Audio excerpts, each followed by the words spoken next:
इस वीडियो में हम जानेंगे कि प्रॉपर्टी के अधिकार को मौलिक अधिकार से क्यों हटा दिया गया। संविधान के अकॉर्डिंग प्रॉपर्टी का अधिकार क्या है, या फिर प्रॉपर्टी राइट किस तरह का अधिकार है। प्रॉपर्टी के अधिकार को स्टार्टिंग में इंडिया के कॉन्स्टिट्यूशन के आर्टिकल 19 क्लॉज एफ और आर्टिकल 31 के तहत फंडामेंटल राइट के रूप में मान्यता दी गई थी। प्रॉपर्टी रखने और उसको डिस्पोज करने के लिए अधिकार दिए गए थे, और कानून के अधिकार के बिना किसी को भी प्रॉपर्टी राइट से वंचित नहीं किया जाएगा, यानी कि प्रॉपर्टी रखने से मना नहीं किया जाएगा। फिर इंडियन कॉन्स्टिट्यूशन के 44वें अमेंडमेंट एक्ट 1978 में प्रॉपर्टी राइट को मौलिक अधिकारों से हटा दिया गया और इसे नए आर्टिकल 300 ए में प्रॉपर्टी राइट के तौर पर एक कानूनी अधिकार के रूप में मान्यता दे दी गई।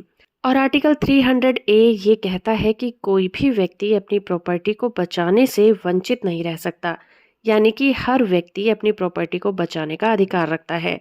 सरकार भी कानून का सहारा लेकर उनकी प्रॉपर्टी को उनसे नहीं छीन सकती।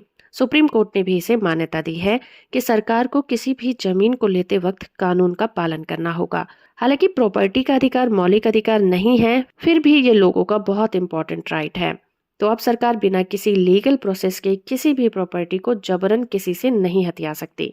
और अगर किसी व्यक्ति की प्रॉपर्टी को सरकार को लेना है तो गवर्नमेंट को उसे बेनिफिट देना होगा। तो अगर सरकार को किसी व्यक्ति की प्रॉपर्टी समाज की भलाई के लिए लेना है तो उस व्यक्ति को पहले उसे मुआवजा देना होगा, उसे बेनिफिट देने होंगे, उसके बाद ही उस प्रॉपर्टी को उस व्यक्ति से लिया जा सकता है। तो हो फ्रेंड कि ये वीडियो आपको इन्फॉर्मेटिव लगी होगी। वीडियो को लाइक और चैनल को सब्सक्राइब करना बिल्कुल मत भूलिएगा।